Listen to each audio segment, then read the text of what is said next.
Olá pessoal do sétimo ano, tudo beleza? Mr. Rocha again para mais uma videoaula. No primeiro bimestre, galera, foi gravada dessa forma aqui, improvisada, uma videoaula sobre state verbs versus action verbs. Então, mais uma vez, vamos gravar uma nova videoaula agora como revisão disso. Não vamos entrar em muitos detalhes, mas vamos tentar deixar um pouquinho a videoaula diferente da primeira, claro, né? Então vamos lá. Ó. Em português, quando a gente estuda verbos, quando a gente estuda a definição de verbos, pelo menos a definição básica, é o quê? O que o professor ensina, né? Pelo menos o básico. Verbos são palavras que expressam o quê? Ação, estado ou fenômeno da natureza, beleza? Em português. Em inglês, há algo parecido.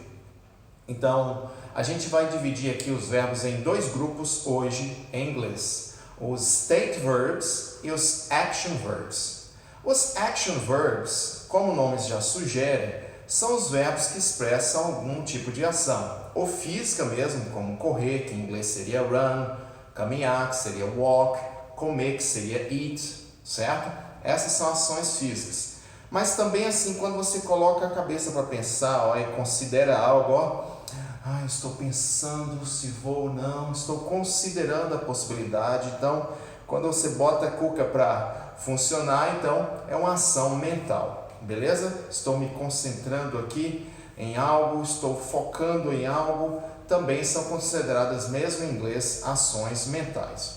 Então, os verbos que expressam estado em inglês são verbos, pessoal, que geralmente, repito, geralmente não são usados com aquele ing. Para a gente que não está muito familiarizado, vamos ver um exemplo. Vamos ver um action verb desses que eu mencionei.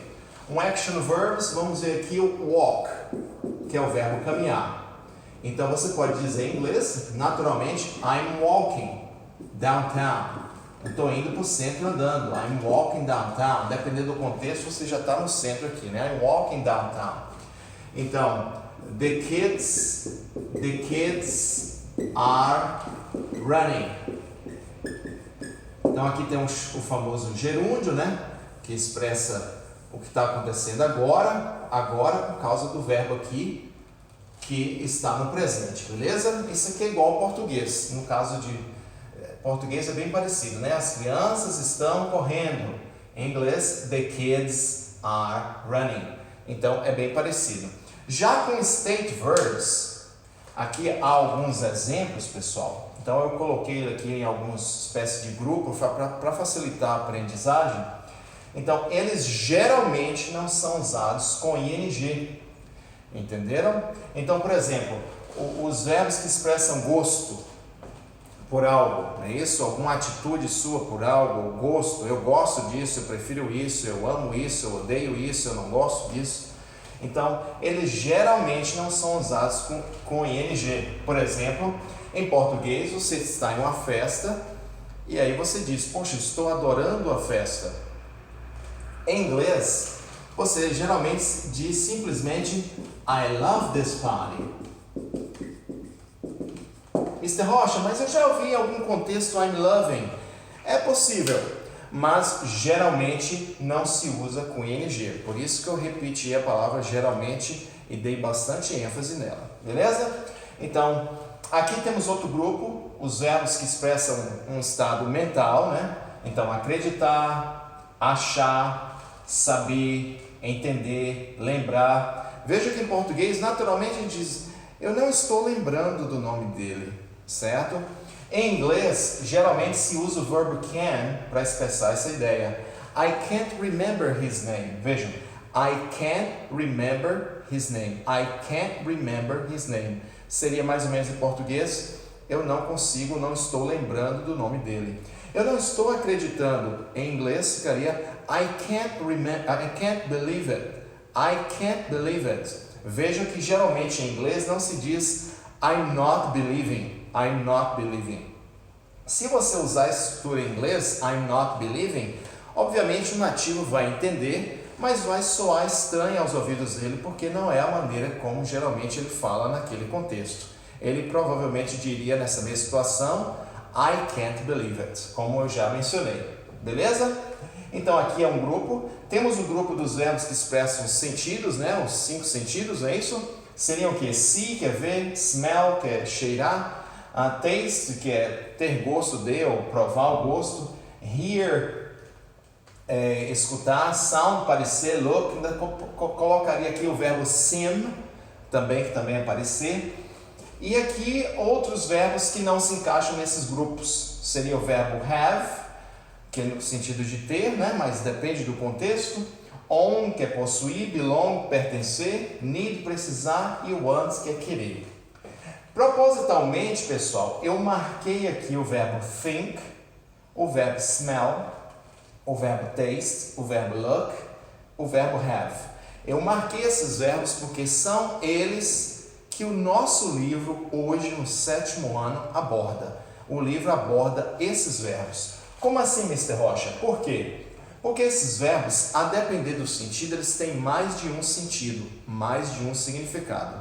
A depender do significado, eles são verbos que expressam ação ou state verbs. Vamos colocar aqui o título, né? Faltou o título aqui, state verbs. Então, indicando ação no sentido de ação, eles são usados com ing normalmente. Vamos pegar aqui o primeiro, o verbo have. O verbo have indicando posse, ele não é usado geralmente com ing. Vejam, I have a dog. Mas o mesmo have em inglês, não estou falando do português, pessoal, estou falando de inglês agora, beleza? Às vezes eu recorro ao português para fazer um paralelo. Agora não dá. O mesmo have também é usado, vejam, quando eu digo assim, ó, I'm having a shower. Então, nesse caso aqui, é o mesmo verbo, só que em um sentido totalmente diferente. Nesse caso aqui, em nossa língua seria tomando um banho. Então, nesse sentido de tomar banho ou fazer uma refeição, por exemplo, I'm having lunch right now. Nesse exato momento, né? I'm having lunch. No sentido de fazer uma refeição, ou seja, comer, ele é usado com ing normalmente. Então vejam, o mesmo verbo pode ser um state verb ou pode ser um action verb. Então esse é o exemplo do verbo have, beleza? Subindo aqui, vamos começar de baixo para cima. Então nos sense verbs ou sensory verbs, temos alguns que o livro aborda, certo? Temos aqui smell, taste e look. Vamos trabalhar no look, talvez seja um verbo mais familiar para vocês. Deixa eu só apagar esse aqui. O verbo look. O verbo look tem vários significados.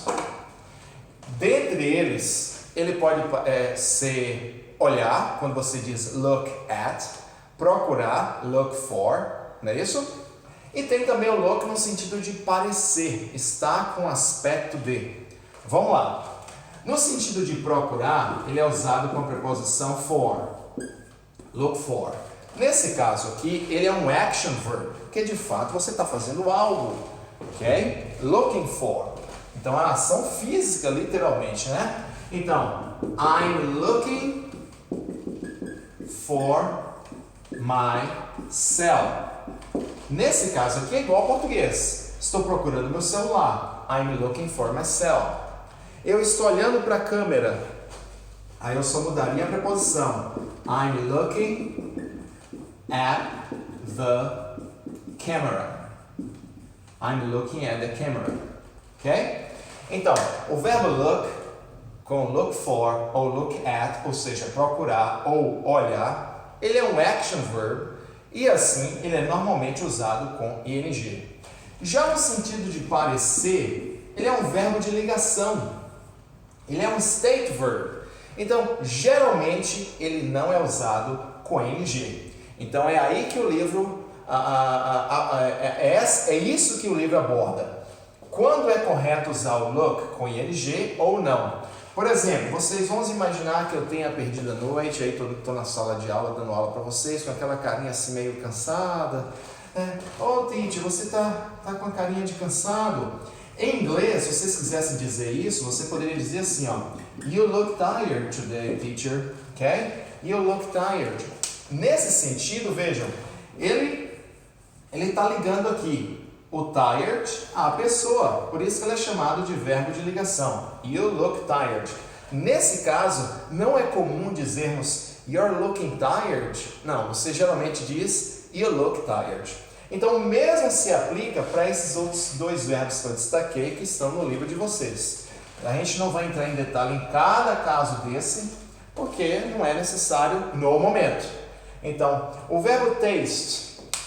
O verbo taste, ele pode ser usado no sentido de provar algo, a comida, geralmente, ok? Para ver o gosto da comida, para ver se está bom. Vamos imaginar que vocês estejam cooking dinner, ou seja, preparando o jantar, né? Cooking dinner. E aí você prova um pouquinho para ver se o sal está bom, para ver se o tempero pegou. Aí você pode dizer I'm tasting, vou inventar aqui the soup. Vamos imaginar que você esteja fazendo uma sopa. You're making soup. Então, I'm tasting the soup. Ok? Quando você diz o gosto da sopa, se o gosto é bom ou não, aí sim ele é um state verb. It tastes good. Nesse caso, assim como do look, para você dizer, oh, you look tired, you look good, você não está expressando uma ação aí. Aqui ele também funciona como um verbo de ligação, que em inglês é linking verb, a propósito, ok? Então, vejam, the soup tastes good. Nesse sentido aqui, galera, o verbo taste geralmente não é usado com ing. Então, esse é o ponto que eu estou tentando fazer ou chegar, né? Tradução do inglês ao pé da letra, make a point. What's the point you're trying to make, né? Então, aonde você quer chegar, Mr. Rocha? O que você de fato está ensinando? É isso. A diferença do look como verbo de ação ou verbo de ligação, assim como do taste. O smell funciona da mesma forma, só que com relação a cheiro, né? Porque smell é cheirar. Então, se você disser I'm smelling algo, I'm smelling the flowers, vamos colocar aqui, I'm smelling the flowers, você está literalmente cheirando as flores. Agora, quando você descreve como elas cheiram, se tem um bom cheiro, se tem um mau cheiro, aí ele é um verbo, é um state verb ou linking verb, não é isso? They smell good. They smell good. Vou colocar o good mesmo para não entrar em detalhe. Nesse sentido aqui, você só está descrevendo como elas cheiram, se cheiram bem ou não, se tem um bom cheiro ou não. Entenderam? Então, nesse caso aqui, o verbo smell geralmente não é usado com ing. Então, geralmente não se diz they are smelling good. Se diz they smell good ou they smell bad, they smell delicious. Eu posso dizer da comida também. Oh, the soup smells delicious. Vejam, eu estou falando da comida agora. The soup smells delicious. Mas eu não coloco o ing nesse sentido. Beleza? Então, o think, pessoal, esse aqui é meio controverso, não é isso? Então, vejam bem, quando você diz think no sentido de acreditar, de ter uma opinião sobre algo, ele geralmente não é usado com ing. Então, por exemplo, I think Curitiba is a great city. I think Curitiba is a great city. Aí eu estou dizendo que eu acredito que ela é uma cidade ótima. Essa é a minha opinião sobre ela. I think Curitiba is a great city. Mas na hora que você está considerando algo, considerando fazer algo, aí ele é usado com ing. Por exemplo, I'm thinking of going to the beach. I'm thinking of going to the beach. Estou pensando em ir à praia. Estou considerando essa possibilidade, né? De eu ir à praia. Beleza, pessoal? Então, é um vídeo bem curto. Obviamente, vamos precisar entrar em mais detalhes, porque o assunto é bem mais complexo do que isso. Mas, pelo menos agora, vocês estão cientes de que alguns verbos, eles podem ter, o mesmo verbo pode indicar ação ou estado. Pode ser um verbo de ligação ou um verbo de ação. E como verbo de ligação, eles geralmente não são usados com ing. Isso que eu quis dizer nessa aula. Beleza, galera? See you guys. Bye. Thank you.